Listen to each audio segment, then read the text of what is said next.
All right, let's dive right in. So picture this. It's 1985. An American company, FASA, decides to do the impossible. They're going to take the entirety of Doctor Who. I'm talking all of time and space, every single monster, every hero, and somehow cram it all into a single cardboard box. This is the story of that game. A game that was so ambitious, so wonderfully weird, and now pretty much lost to time. I mean, for any fan, this was just everything. The ultimate promise, right? This player's manual, it wasn't just a book of rules. No, it was an invitation. It was the key to the TARDIS. It was your chance to finally step out of that police box, not as someone watching on TV, but as a real Time Lord or a companion ready to have your own adventures. But that brings up a huge question, right? The central challenge. How do you actually fit all of time and space into a rulebook? Doctor Who isn't just about zap guns and monsters. It's about cleverness. It's about winging it. It's about stumbling onto bizarre new planets and just the beautiful chaos of it all. How on earth do you boil that feeling down to a bunch of charts and dice rolls? Well, to figure that out, let's take a guided tour. We're going to build an adventure from the ground up, just like someone in 1985 would have. And you know where every great adventure starts, right? With a hero. So, the first choice is a big one. Are you going to be a brilliant, kind of kooky Time Lord from Gallifrey? Or are you a brave, everyday human who gets swept up in all the madness? So your character is really built on two main pillars. First, you've got your core attributes. You know, the standard stuff like strength in case you need to arm wrestle a Sontaran, or charisma for when you need to talk your way past some guards.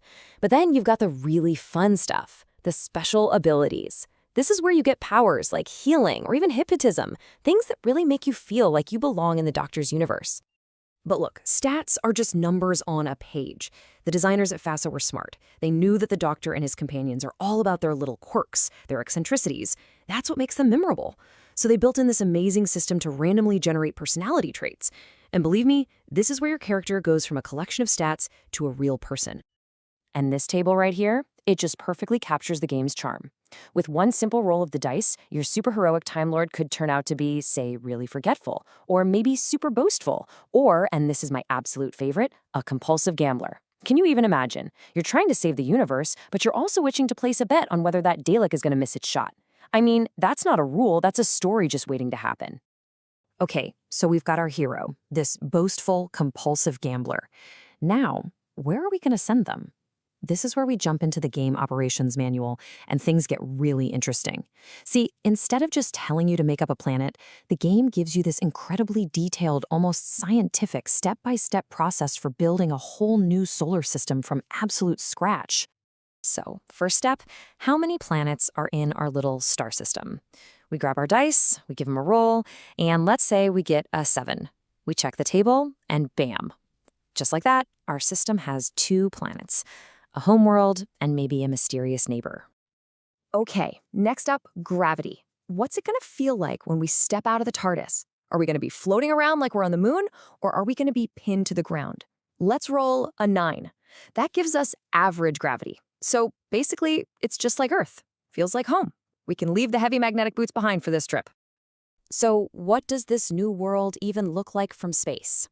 Let's figure out the geography. Another roll. An 8. Okay, so according to the chart, this planet has one big main continent, and then it's surrounded by tons of small islands. You can already start to picture it, can't you? All those little archipelagos and coastlines. And last but not least, the climate. What's the weather like? We roll a 9, and that gives us a cool, temperate world. So yeah, this is not a beach vacation. We're talking more like a trip to Scotland. Our hero better have packed a long coat, maybe a nice scarf too. And there you have it. We log all that data, and look at that. Just a few minutes ago, this was a blank piece of paper. Now, thanks to a few dice rolls, we have a whole new planet ready for an adventure. An Earth-like, temperate world with a big continent and lots of islands. It feels real, and we haven't even stepped foot on it yet.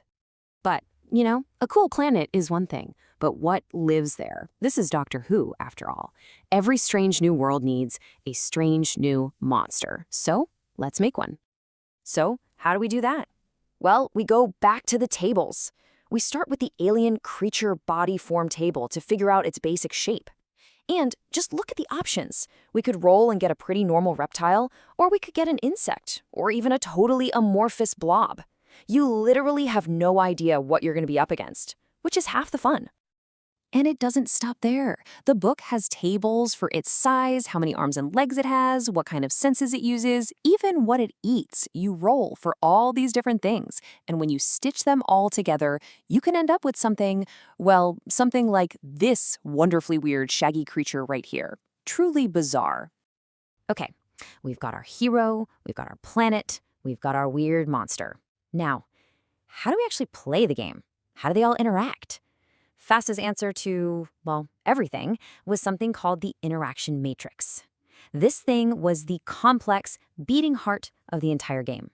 It was this one universal chart that was supposed to resolve almost any action you could think of, from picking a simple lock to trying to outsmart a Dalek.